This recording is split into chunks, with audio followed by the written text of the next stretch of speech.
Olá, meus amados irmãos, que a graça e a paz do nosso Senhor e Salvador Jesus Cristo permaneçam sobre nossas vidas.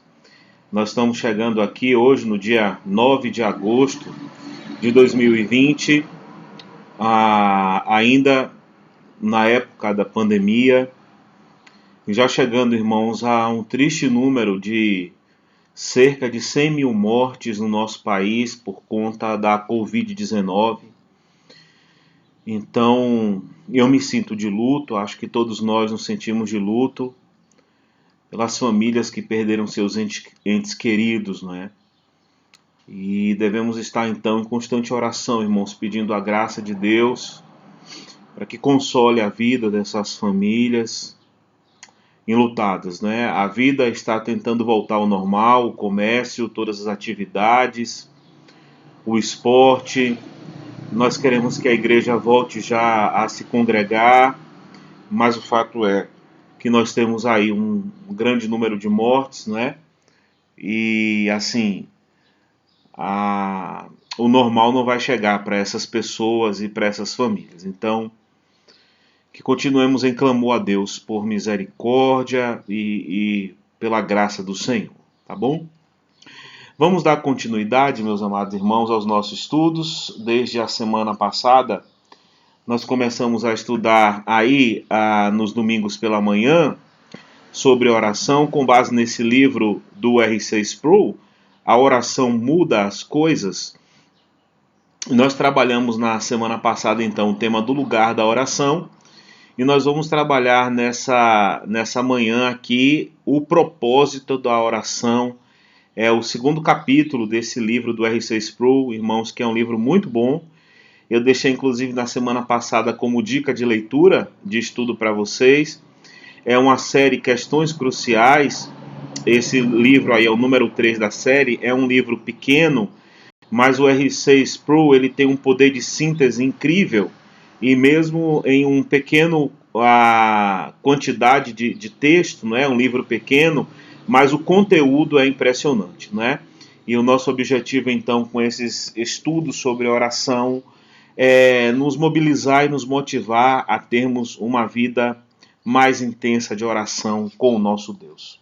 Portanto, vamos iniciar o nosso estudo fazendo uma oração. Convido você para nós orarmos agora.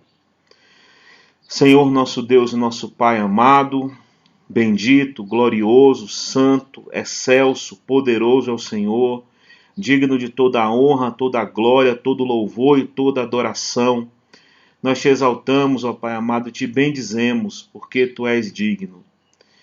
Pai amado, nós queremos te louvar por tua graça revelada a nós, porque o Senhor, sendo tão excelso e poderoso, olhou para nós com olhar de misericórdia, Senhor, e em tuas misericórdias enviou o teu Filho Jesus Cristo para fazer uma obra a favor, Pai amado, da nossa redenção, do perdão dos nossos pecados, do nosso novo nascimento para a vida eterna. Te louvamos, ó Pai amado, porque o Senhor nos fez teus filhos em Cristo, e como filhos, ó Pai, o Senhor tem cuidado de nós como um Pai. O Senhor tem nos amado, tem nos protegido, tem nos sustentado, e nós louvamos o teu nome por isso. Oramos, ó Pai amado, pelo mundo, estamos enfrentando uma pandemia. Em nosso país, ó Pai, atingimos a marca de 100 mil pessoas mortas. Ó Deus, em nome de Jesus, tenha misericórdia, o teu povo clama por misericórdia, Senhor. Tire, ó Pai amado, de sobre nós, ó Pai amado, a tua mão pesada, por tuas misericórdias tão somente, Senhor. Perdoe os nossos pecados, ó Pai, perdoe as nossas falhas. Que em nome do teu Filho Jesus, ó Senhor, o Senhor venha abreviar os dias desta pandemia, tu que tens todo o poder em tuas mãos. Senhor Deus, console as famílias enlutadas, seja com aqueles que estão internados, seja com aqueles que estão empobrecidos. Ó Pai amado, sabemos que o mundo diante do Senhor não tem te conhecido, Pai, mas como igreja nos colocamos na posição de clamor, Senhor, de intercessão, de clamor por tuas misericórdias sobre o mundo inteiro e sobre tua igreja, Deus querido. Em relação ao teu povo, Pai, sustente a fé do teu povo, não deixe que nenhum esmoreça, não deixe que nenhum desanime, mas nos dê força, Pai amado, nas tribulações, fortaleça a nossa fé, no meio, Senhor Deus, das tribulações. Abençoe cada família representada, cada família de nossa igreja. Visite cada lar, Senhor Deus, com a tua providência. Seja com aqueles nossos parentes, ó Pai amado, que estão enfermos. O Senhor sabe também a situação de cada um, que nas tuas misericórdias o Senhor nos socorra. Apesar, Pai amado, de todas essas tribulações, reconhecemos a bondade, a misericórdia, a graça do Senhor sobre nossas vidas e te louvamos, ó Senhor Deus amado, por todas as bênçãos que temos recebido. Que o Senhor agora nos abençoe neste estudo que faremos sobre oração, Senhor, e que o nosso coração esteja mais inclinado para viver uma vida de maior comunhão contigo por meio das orações. Em nome de Jesus nós oramos. Amém. Portanto, meus amados irmãos, nós iremos estudar nesse dia de hoje o propósito da oração e nós vamos partir aí para a leitura de um texto base para o estudo que vamos fazer nessa manhã, que é o texto aí de Tiago, capítulo 3, do versículo 13 até o versículo 18. Nos diz assim a palavra do Senhor: Alguém de vocês está sofrendo? Faça oração. Alguém está alegre? Cante louvores. Alguém de vocês está doente? Chame os presbíteros da igreja e estes façam oração sobre ele, ungindo-o com óleo em nome do Senhor.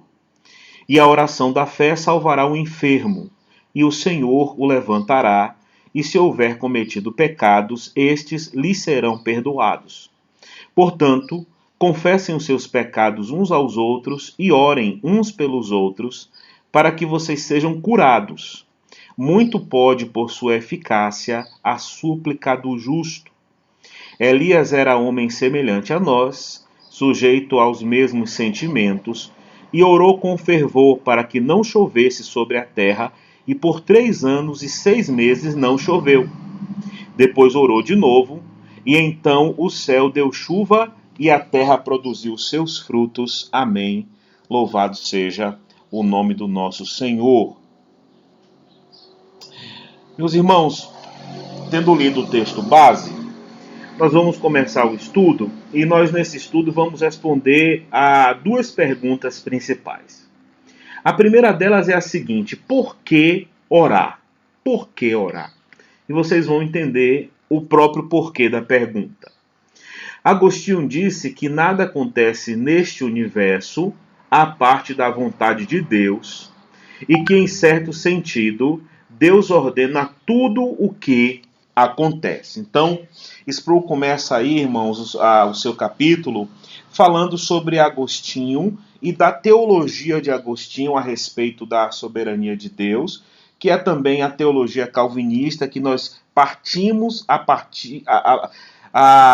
da soberania de Deus, não é?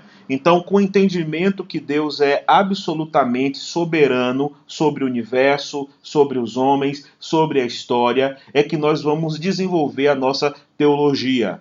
Isso esteve em Agostinho, está em Calvino e está em nossa teologia também. A nossa compreensão é que tudo que acontece no mundo, no universo inteiro, nada foge ao poder soberano de Deus.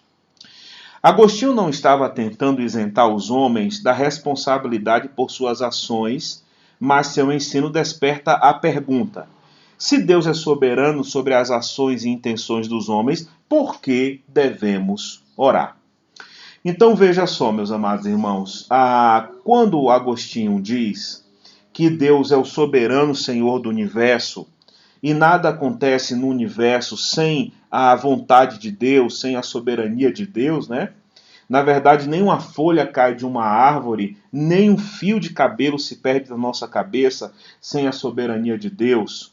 Uma pergunta que pode surgir é o seguinte: então, se Deus controla tudo conforme a sua plena vontade, se Deus já sabe de tudo o que acontece, e Deus sabe, além de ser onipotente, de ter todo o poder sobre o universo, Deus é onisciente, Deus conhece tudo e Deus conhece inclusive o nosso coração. Deus conhece as nossas necessidades, Deus conhece os nossos sentimentos, Deus conhece os nossos problemas, as nossas alegrias. A pergunta então, já que Deus controla tudo, já que Deus já sabe de tudo, por que devemos orar? E aí o Sproul vai nos dar uma resposta. Ele vai dizer aí: deixe-me responder por afirmar que o Deus soberano ordena, por meio de sua palavra, que oremos. A oração não é opcional para o cristão, é exigida. Então a primeira resposta aí, irmãos, por que orar, que é a resposta do Sproul, que é o nosso autor, ele vai dizer o seguinte: devemos orar porque Deus ordena ao seu povo que ore. Deus já sabe de tudo, sabe. Deus sabe o que eu vou pedir, sabe. Deus sabe o que eu vou falar, sabe. Deus sabe o que vai acontecer, Ele controla tudo, sim. Então, por que orar? A primeira resposta aí é a seguinte: porque Deus manda que o seu povo ore. Conforme nós lemos, inclusive, no texto base desse estudo, não é? Está alguém entre vocês sofrendo? Ore. E aí, do versículo 13 até o versículo 18 do capítulo 5 de Tiago, ele vai falar várias vezes sobre a oração como algo que é determinado por Deus, é a vontade de Deus que o seu povo ore. Deus sabe de todas as coisas, sabe, mas Ele quer que o seu povo ore. Não é? Aquele Deus, irmãos, que estabeleceu o fim, foi o Deus também que estabeleceu os meios. Então, o meio pelo qual Deus quer que o seu povo tenha comunhão com Ele é por meio da oração. Não é? Então, um destaque aí, a oração, então, ela é ordenada por Deus, então por isso oramos. É uma primeira resposta, não é? Por que eu devo orar? Porque Deus ordenou que ore. Então, a oração para um cristão, ela é um dever, ela não é opcional. Mas nós vamos ver também aí que João Calvino deu também a sua ensinamento a respeito do porquê devemos orar. Então, João Calvino vai dizer nas Institutas o seguinte: primeiramente, porque nosso coração seja aquecido com o desejo zeloso e intenso de vê-lo, amá-lo e servi-lo, enquanto nos acostumamos em cada necessidade a recorrer a ele como nosso amparo sagrado. Então Calvino responde também: por que orar? Por que a oração é importante? Ele vai dizer, primeiro, para que haja em nosso coração um desejo de amar a Deus, de servir a Deus, de nos acostumar a colocar diante de Deus todas as nossas necessidades e recorrer ao seu amparo sagrado. Não é? Então, nesse sentido, irmãos, a oração nos motiva a amar a Deus e a ter comunhão com Ele e nos acostumarmos a ter esse tipo de relação com Deus, onde sempre vamos recorrer a Ele nas nossas necessidades.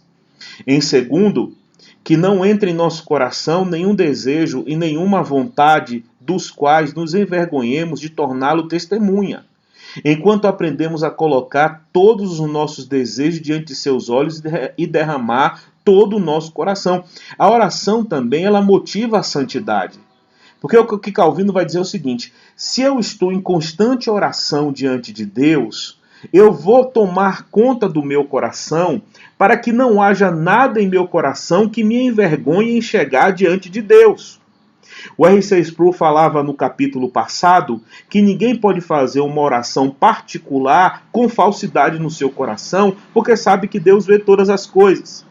Então, se eu estou em constante oração diante de Deus, se eu estou me colocando diante de Deus, Calvino vai destacar aí que isso é importante, para que não haja em meu coração nada que me envergonhe quando eu me apresento diante de Deus. E em terceiro, que sejamos preparados para receber seus benefícios com verdadeira gratidão de coração e ações de graça. Benefícios que nossa oração nos lembra, procedem de suas mãos. Então, em terceiro lugar, Calvino destaca aí que é por meio da oração, irmãos, que nós recebemos os benefícios de Deus. É por meio da oração que nós somos levados a dar graças a Deus, a ter gratidão verdadeira em nosso coração. É por meio da oração que nós vamos nos lembrar que todos os benefícios que nós recebemos procedem da bendita mão de Deus, né? Então Calvino aí também dando para nós, irmãos, pelo menos aí 3 respostas no que diz respeito da nossa oração, né? Para mantermos uma plena comunhão com Deus, amá-lo, servi-lo, vê-lo em toda a nossa vida, não é? Fazer com que tudo que acontecer na nossa vida seja conforme a vontade de Deus. Colocamos isso em oração. Também para nos purificar, para nos santificar, para que nós não tenhamos do que nos envergonhar quando vamos conversar com Deus. E também para recebermos os benefícios da graça divina e ter em nosso coração gratidão e ação de graça, não é? Quando nós estamos em oração ao Senhor. A oração também, meus amados irmãos, ela é uma conversa com Deus, ela é uma forma de comunicação com o Senhor, é a forma que temos para falar com Deus. A oração não é um solilóquio, um mero exercício de autoanálise terapêutica ou uma recitação religiosa. A oração é uma conversa com o próprio Deus pessoal. Isso aqui é importantíssimo. Algumas pessoas falam da oração como se ela fosse uma meditação contemplativa, uma questão quase que esotérica, tratando a oração como se fosse uma coisa de valor mais psicológico, onde você consegue colocar para fora, não é, o seu estresse ou coisa desse tipo. Só que a oração não é isso. A oração não é, como Sproul está falando, um exercício de autoanálise terapêutica.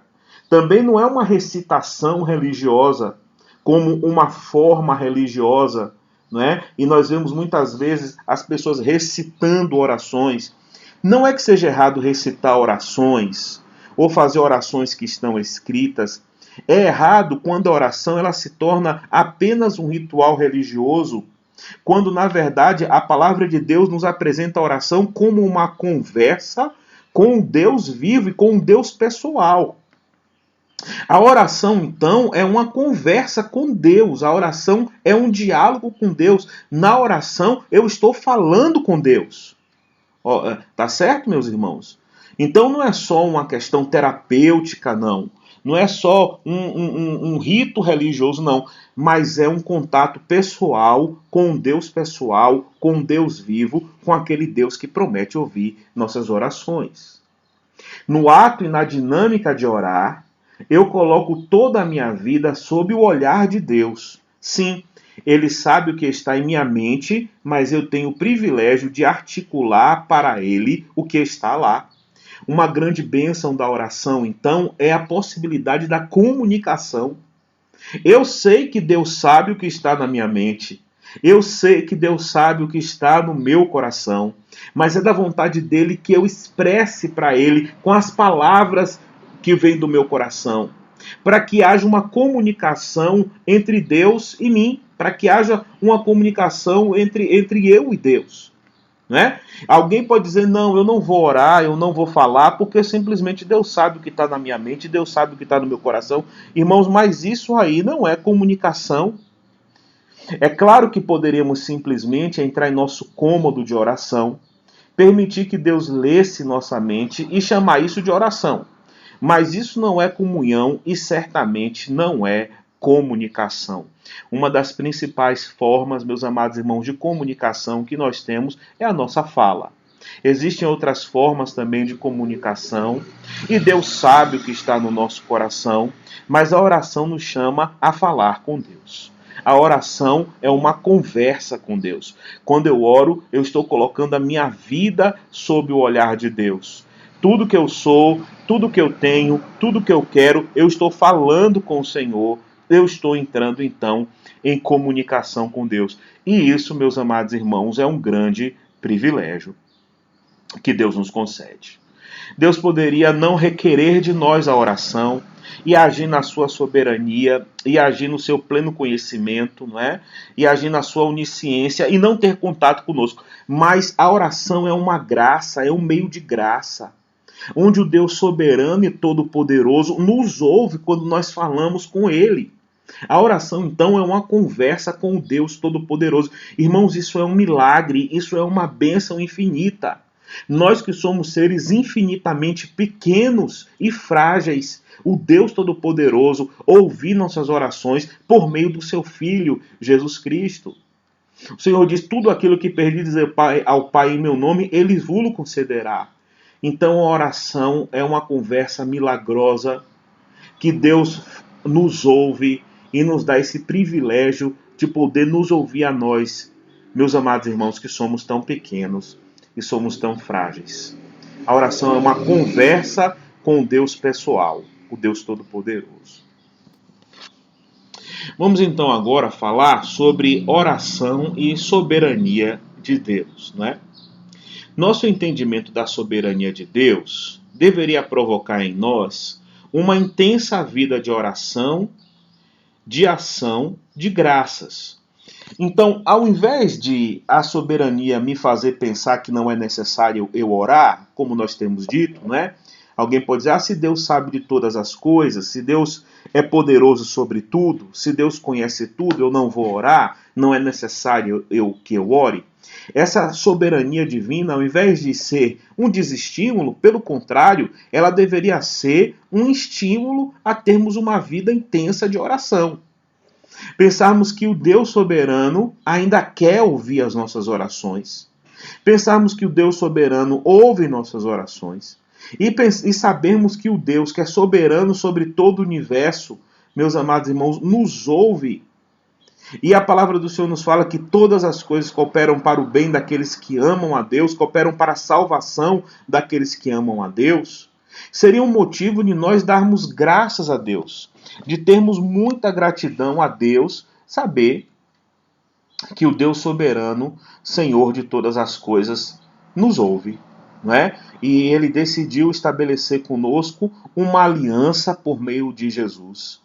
E Ele decidiu nos tornar seus filhos por meio de Jesus. E agora Ele ouve as nossas orações como um pai ouve as orações do seu filho. Então é muito bom saber, irmãos, que o Deus soberano e poderoso, Ele ouve nossas orações. Isso deveria nos estimular a oração em gratidão ao Senhor de forma mais intensa. De que maneira a soberania de Deus poderia afetar negativamente a oração de contrição ou a oração de confissão de pecados? Sim, porque aí tem uma outra questão. Algumas pessoas levantam o seguinte: se Deus é soberano sobre tudo, se Deus ordena todas as coisas, como disse Agostinho, que Deus está no controle do universo, e se a Bíblia ensina que o controle de Deus é absoluto, inclusive sobre a vida do homem, quer dizer então que quando eu peco, a responsabilidade é de Deus?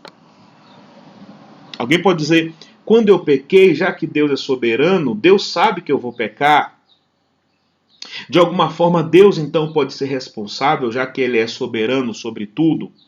Então talvez nem seja mais importante eu confessar a Deus e pedir a Deus misericórdia. Aí tem uma questão, irmãos. Eu posso não entender a relação entre a soberania divina e a responsabilidade humana, sim. Né? Porque nós sabemos que Deus é poderoso, que Deus controla tudo, que Deus determinou todas as coisas.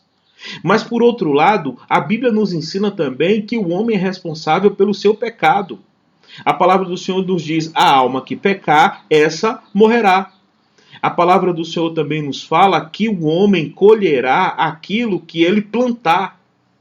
Então nós somos responsáveis pelos nossos pecados, sim. É possível talvez que alguém não consiga compreender plenamente essa relação entre a soberania divina e a responsabilidade humana. Talvez nós não conseguimos compreender isso plenamente, mas compreendemos realmente que o que procede da iniquidade do meu coração, do nosso coração, não pode ser atribuído à vontade de Deus. Então eu sei que Deus é soberano, Deus controla tudo, mas eu não posso dizer que o meu pecado, ou que a iniquidade do meu coração, isso aí é conforme a vontade de Deus, meus irmãos. Isso está errado. Eu conversava com um homem que confessou que havia praticado adultério contra a sua esposa, e ele falava, não é, que no meio da prática do adultério, durante a prática do adultério, ele dizia a Deus que Deus tirasse do coração dele aquele sentimento, aquela atração pela outra mulher, não é, que não era sua esposa. E ele falava que Deus não tirava aquilo do coração dele. E de alguma forma ele começava a culpar a Deus pelo pecado que ele estava praticando. E essa pessoa, obviamente, com esse tipo de pensamento, primeiro, não se arrependia do seu pecado, não confessava a Deus. Irmãos, a vontade de Deus é contra o adultério. A vontade de Deus está clara. A palavra do Senhor diz como mandamento: não adulterarás. Agora é responsabilidade do homem não adulterar. Não pode o homem adulterar e dizer que Deus está colocando ou não tira do seu coração o desejo de adultério, não é? Então isso aí não pode ser atribuído a Deus. Nós temos então que orar porque somos culpados, rogando a Deus o perdão daquele que é santo a quem ofendemos, né? Então nós temos que orar nas nossas orações de contrição, de confissão de pecado, porque a culpa pela prática do pecado é nossa, não é de Deus. E pelo contrário, quando nós pecamos, nós ofendemos a Deus e a sua santidade. Todo pecado, irmãos, que atinge o próximo e é um pecado contra o próximo, é antes de tudo um pecado contra Deus. Se vocês se lembrarem bem da parábola do filho pródigo, quando ele se arrepende, decide voltar para a casa do pai, o discurso dele é o seguinte: Pai, pequei contra o céu e diante de ti, já não sou digno de ser chamado seu filho. Então aquele filho tinha consciência que tinha pecado contra o seu pai. Mas antes de tudo ele fala: pequei contra o céu, pequei contra Deus. A minha desobediência contra o meu pai, antes de tudo, ofende ao Deus Santo, que ensina na sua palavra: honra o teu pai e honra a tua mãe. Então, na verdade, meus amados irmãos, o pecado é nosso, a culpa é nossa, não é de Deus. E nesse momento nós temos que lançar mão da oração de confissão de pecados, pedindo a Deus que nos perdoe. Deus permanece sendo santo. A soberania, então, de Deus não quer dizer que Deus é culpado pelo pecado que nós cometemos, né? Uma outra pergunta, então, que nós queremos achar resposta nesse estudo é a seguinte: a oração muda alguma coisa? Na verdade, essa é a pergunta que vem na capa desse livro, né? A oração muda alguma coisa? Ou a oração muda as coisas? Né, meus amados irmãos? Eu lembro bem uma vez que eu fiquei até emocionado quando um irmão chegou para mim e ele havia começado a prática de oração. E ele chegou para mim muito emocionado também. Ele falou: pastor, eu tenho uma coisa fantástica para contar para você que aconteceu. É que essa semana eu comecei a orar. Eu comecei a orar todas as manhãs. E é incrível como as coisas mudam. É incrível como a vida está diferente. Pastor, eu preciso dizer às pessoas que a oração realmente é verdade, que a oração realmente muda as coisas, que a oração transforma as coisas. E eu fiquei muito feliz, irmãos, porque ele estava tendo ali aquela experiência com Deus e aquele sentimento de que a oração realmente muda as coisas. Então a oração muda alguma coisa? Temos aí o que o Sproul nos diz. Ele vai dizer o seguinte: certa vez alguém me fez esta pergunta: a oração muda a mente de Deus? Minha resposta gerou protestos intensos. Eu disse apenas não. Ora, se a pessoa tivesse perguntado: a oração muda as coisas? Eu teria respondido: é claro que sim. Então olha aí, irmãos, o que é que Sproul está trabalhando para responder essa pergunta? A oração muda as coisas? E ele vai dar esse testemunho, que alguém uma vez perguntou: a oração muda a mente de Deus? Às vezes nós ouvimos falar isso. As pessoas falando sobre oração, dizendo o seguinte: olha, a oração muda a mente de Deus. A oração muda a vontade de Deus. Mas isso não está correto. Se a pessoa, porém, perguntar: a oração muda as coisas? Veja, é diferente, não é? A oração muda as coisas, é diferente da oração muda a mente de Deus. E a resposta, então, é sim, a oração, sim, muda as coisas. Vamos ver como é que ele explica para nós essas afirmações. A Bíblia diz que há certas coisas que Deus determinou desde toda a eternidade. E essas coisas, então, que Deus determinou desde toda a eternidade, nós chamamos dos decretos eternos de Deus. Essas coisas não mudam. Não mudam. Por exemplo, aqueles que Deus elegeu desde antes da fundação do mundo para a salvação, isso não vai mudar. O número desses eleitos não vai diminuir, o número desses eleitos não vai aumentar, independente da oração. Você pode orar o tempo que for para que Deus salve mais pessoas do que as pessoas que Ele decidiu eleger e escolher, e isso não vai acontecer porque é um decreto eterno de Deus. Uma outra coisa, você pode fazer uma campanha intensa de jejum e oração para que Jesus não volte. Não vai acontecer, mesmo assim Jesus irá voltar. Então há coisas, irmãos, que são decretos de Deus, coisas que estão determinadas para desde toda a eternidade, que as orações não vão mudar. Isso aí não vão mudar. Talvez você pergunte, a Bíblia não diz que se 2 pessoas ou 3 pessoas concordarem a respeito de alguma coisa, elas o receberão? Sim, a Bíblia diz, mas essa passagem fala sobre disciplina eclesiástica e não sobre pedidos de oração. Outro ponto importante destacado aí pelo Sproul é que muitos irmãos, quando falam sobre oração, ele diz, olha, se 2 ou 3 pessoas concordarem na terra, isso será concordado no céu. Como quem diz assim, olha, não importa o pedido, não é? Seja qual for o pedido, se 2 pessoas orarem juntas ou 3 por aquele pedido, Deus vai cumprir, porque a promessa é essa. Quando não é isso, a palavra do Senhor Jesus Cristo ali naquele contexto era para quando o irmão fosse pego em pecado. E ali a liderança da igreja, iriam se reunir os líderes da igreja, 2 ou 3 líderes da igreja, estariam reunidos em oração, pedindo a direção de Deus para resolver aquela situação de uma disciplina sobre esse irmão em pecado. E ele sendo então dirigido por Deus, eles decidiriam sobre a situação desse irmão e Deus estaria aprovando. Não diz respeito ali à questão da oração. Cuidado, não é, irmãos, com as citações bíblicas fora de seu contexto. Uma outra questão. De novo, talvez alguém pergunte, a Bíblia não diz várias vezes que Deus se arrepende? Sim, o Antigo Testamento diz isso. O livro de Jonas diz que Deus se arrependeu do julgamento que planejava contra Nínive. O texto que significa, o que o texto significa é que Deus removeu a ameaça de julgamento do povo. A palavra hebraica nacham, traduzido como arrepender, significa confortado ou tranquilizado neste caso. Então alguém pode dizer, a oração muda a mente de Deus, a oração muda os propósitos de Deus, porque a Bíblia fala que Deus se arrependeu de ter condenado Nínive.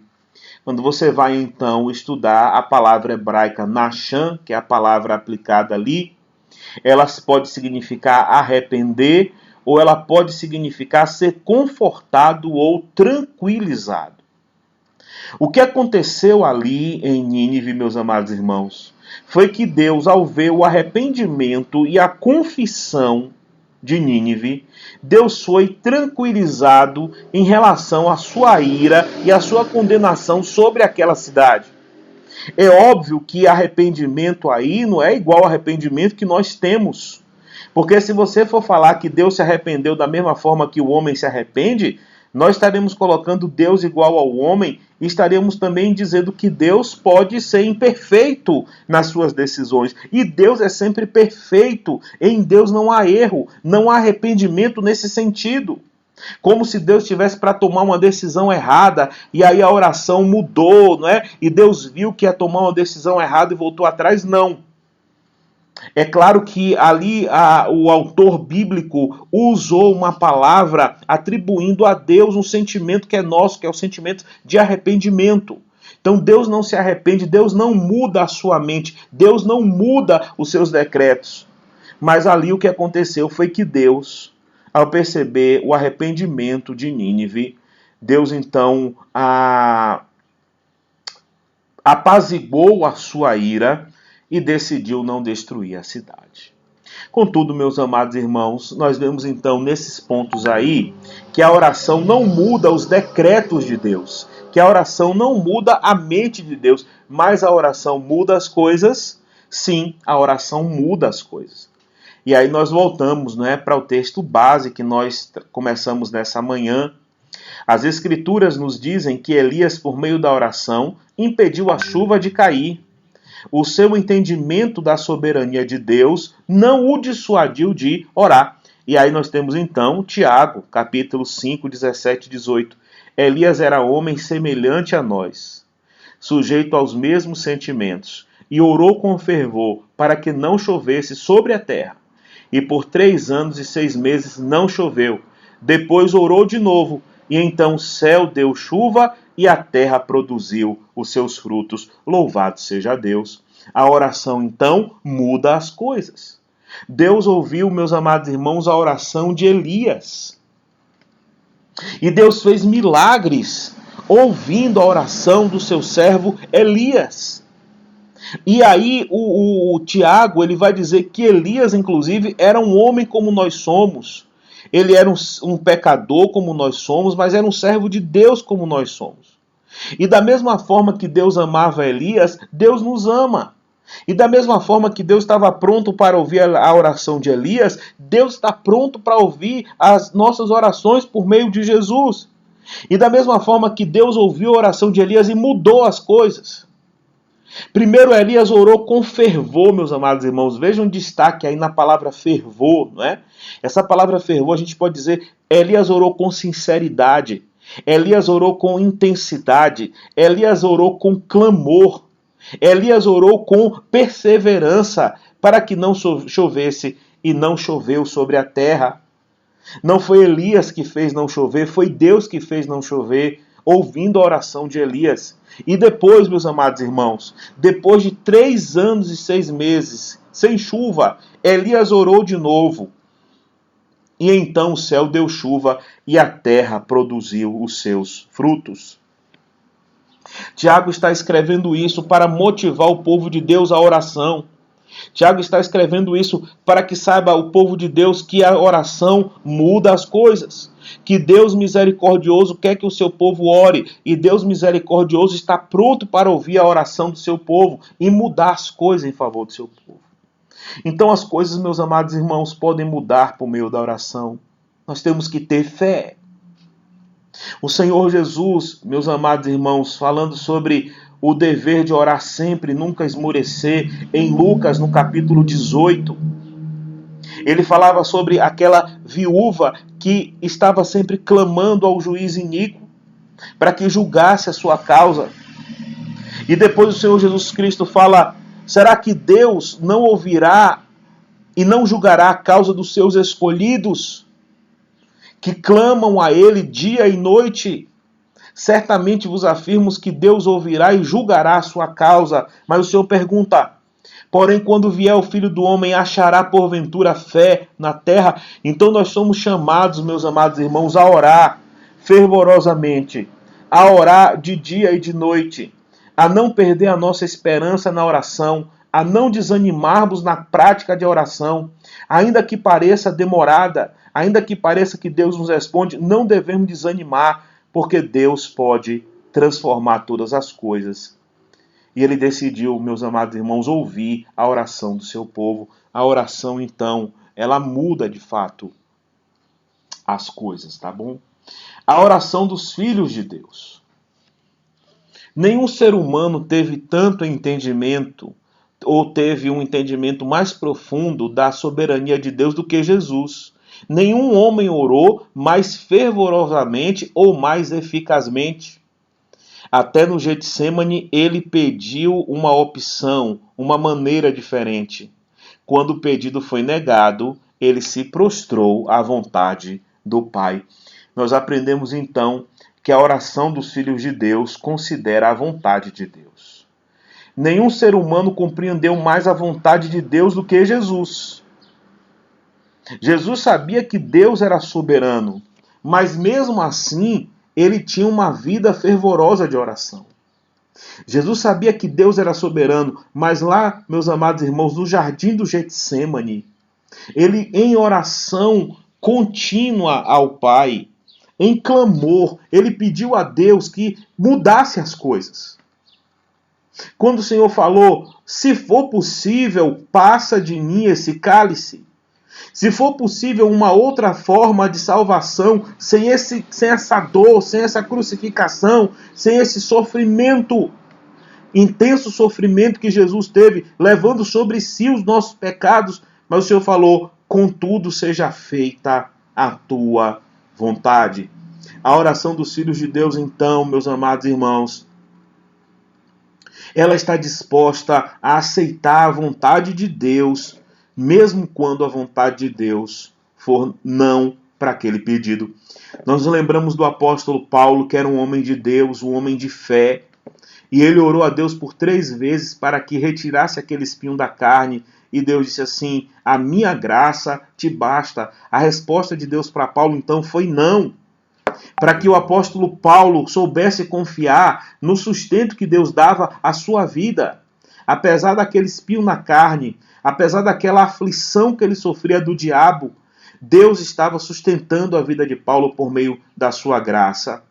Assim como Deus sustentou o nosso Senhor e Salvador, Jesus Cristo. Então, meus amados irmãos, devemos nos conformar à vontade soberana de Deus quando fazemos as nossas orações.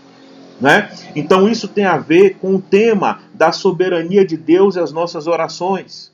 Deus conhece todas as coisas, mas quer que seus filhos orem. Deus sabe tudo o que precisamos e vamos pedir, mas Deus quer que nós falemos com Ele. Deus não vai mudar a sua mente, os seus decretos eternos, porque o que Ele determinou é santo e é justo. Mas Deus pode mudar as circunstâncias, as coisas, por meio da oração do povo de Deus. Devemos orar a Deus dando graças a Deus por isso, porque o Deus soberano sempre nos ouve. Devemos orar a Deus confessando os nossos pecados, apesar da sua soberania, Ele não é o responsável pela nossa culpa.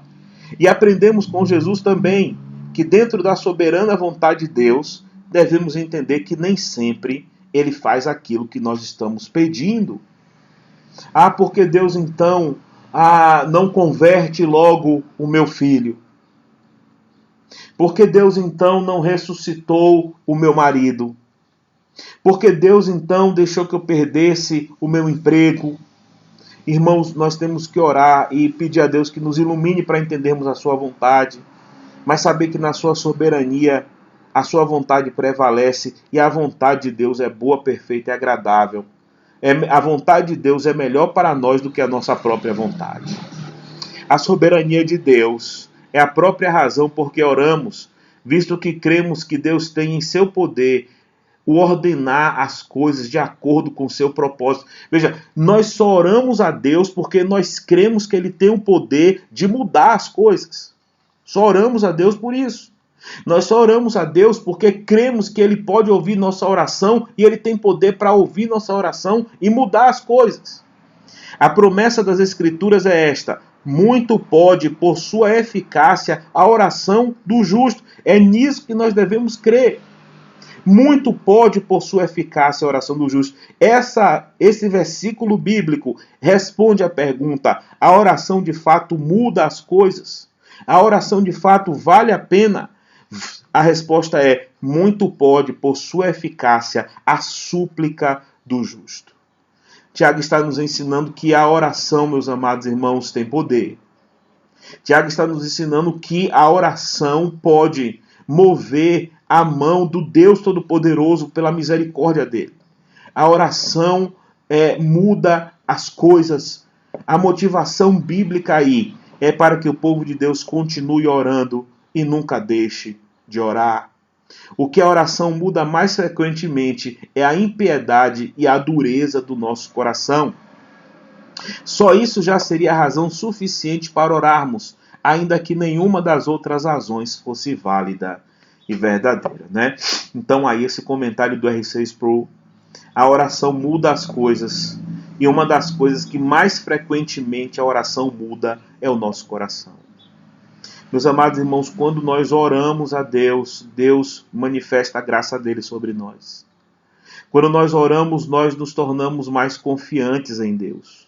Nós nos tornamos mais gratos a Deus. Nos tornamos mais humildes. A oração fortalece a fé e a fé fortalece a oração. Quando nós temos uma vida de constante oração e de intensa oração diante de Deus, o nosso coração deixa a incredulidade. O nosso coração deixa a ingratidão. O nosso coração deixa a murmuração. A oração muda as coisas, inclusive a oração muda o nosso coração. Só isso daí já seria uma coisa mais do que suficiente para nós orarmos. Jonathan Edwards, em seu sermão, o Deus Altíssimo que ouve as orações, é o título de um dos sermões do Jonathan Edwards. Ele vai nos dar 2 motivos a respeito das nossas orações. O primeiro motivo é, no que diz respeito a Deus, a oração é apenas um reconhecimento sensível de nossa dependência dele para a sua glória. Como ele fez todas as coisas para a sua glória, também precisa ser glorificado e reconhecido por suas criaturas. É justo que ele requeira isto daqueles que são objetos de sua misericórdia. Então, para Edwards, a oração, primeiramente, ela glorifica o nome de Deus. Ele fala, assim como Deus fez todas as coisas para a sua glória, quando o povo de Deus ora, o nome de Deus está sendo glorificado, porque as suas criaturas reconhecem o quanto dependem dele. E as suas criaturas reconhecem o quanto são objeto da misericórdia divina. Então, em relação a Deus, Edwards, ele vai falar que a oração, ela glorifica o nome de Deus. Já em relação ao povo de Deus, no que diz respeito a nós mesmos, Deus requer de nós a oração. Orações fervorosas tendem de muitas maneiras a preparar o coração. Por meio da oração, desperta-se o senso de nossa necessidade. Por meio da oração, a mente é mais preparada para valorizar a misericórdia de Deus. Jonathan Edwards. Então, no que diz respeito a nós, meus amados irmãos, o fervor nas nossas orações prepara o nosso coração. E a oração desperta em nós o senso de necessidade que temos de Deus. E nós somos então, por meio da oração, segundo Edwards, treinado a valorizar a misericórdia que Deus tem sobre nós. E aí, meus amados irmãos, uma das coisas que muitas vezes nós não valorizamos é a oração. É uma graça tão abençoada, mas que o próprio Sproul, no primeiro capítulo do livro, fala que talvez seja a virtude cristã, a graça cristã mais negligenciada. Então, a Jonathan Edwards, ele vai falar que a oração nos desperta a valorizar a misericórdia de Deus, que muitas vezes o próprio povo de Deus desvaloriza, né? Então, para Edwards, em relação a Deus, a oração glorifica o nome dele, quando as suas criaturas compreendem, não é, as suas misericórdias, e em relação a nós, a oração prepara o nosso coração para valorizarmos as misericórdias divinas. Tá bom? Caminhando então e concluindo, meus amados irmãos, tudo que Deus faz é primeiramente para a sua glória e em segundo lugar para nosso benefício. Oramos porque Deus nos ordena a orar, porque a oração glorifica e porque ela nos beneficia. Então está aí a grande resposta. Por que nós devemos orar? Devemos orar primeiro porque Deus ordena ao seu povo que ore. É da vontade de Deus que o seu povo ore. Devemos orar depois porque a oração glorifica o nome de Deus. Não é? Porque a oração, meus amados irmãos, nos leva a ter uma vida em mais santidade, em mais amor a Ele, como diz Calvino, em reconhecer dele as suas misericórdias. Então o nome de Deus é glorificado quando o povo de Deus ora. E finalmente nós oramos, porque a oração ela nos traz benefícios, a oração nos traz bênçãos. Nós somos ricamente, meus amados irmãos, abençoados sempre por meio da oração. A palavra do Senhor nos disse: a oração do justo, ela pode muitos em seus efeitos. A Bíblia, repetidas vezes, nos diz que a oração é uma ferramenta eficiente, é útil e produz resultados. Muito pode, por sua eficácia, a oração do justo. A oração, então, é um instrumento eficiente, é útil e produz resultados na nossa vida. Aplicando. E aí eu queria pensar sobre o momento, irmãos, que estamos vivendo, para falar de algumas aplicações. Primeiro, o Deus soberano preside e ordena a pandemia. Como disse Agostinho, nada que acontece no universo está fora da soberania de Deus. Então essa terrível pandemia que estamos vivendo, ela é decretada por Deus, está debaixo da soberania de Deus. Assim como Deus ouviu a oração de Elias, Ele pode ouvir a oração do seu povo e cessar a pandemia. Nós temos que crer nisso. Mesma forma que Elias orou e não choveu, e depois Elias orou e choveu, Deus pode ouvir a nossa oração se clamarmos em relação à pandemia, para que cesse a pandemia, e Deus pode ouvir a oração do seu povo. Nós cremos que Deus ouve a nossa oração e é por isso que nós oramos. Assim, meus amados irmãos, como Deus pode mudar a pandemia, Deus pode mudar qualquer coisa na sua vida. Deus pode mudar o seu coração impenitente, o seu coração ingrato por meio da oração. Deus pode curar uma enfermidade que você esteja enfrentando. Deus pode abrir uma porta de emprego. Deus pode mudar as coisas, porque a oração muda as coisas. Sempre comece suas orações dando glória ao Deus Todo-Poderoso. Lembre-se disso. Que a oração, primeiramente, ela glorifica o nome de Deus. Então, antes de colocar diante de Deus o nosso coração até desesperado, nós devemos começar as nossas orações reconhecendo Deus Todo-Poderoso, que é o Rei do Universo, e dando glórias ao seu nome. Lembre-se que Deus te ama e, por sua misericórdia, ouve tuas orações e muda as coisas. Deus, por sua misericórdia, meus amados irmãos, ouve nossas orações e muda as coisas. Nós devemos crer nisso. Que Deus nos abençoe, que oremos sempre e nunca nos desanimemos da oração, crendo que, de fato, a oração muda as coisas. Que Deus abençoe a sua vida, em nome de Jesus. Amém.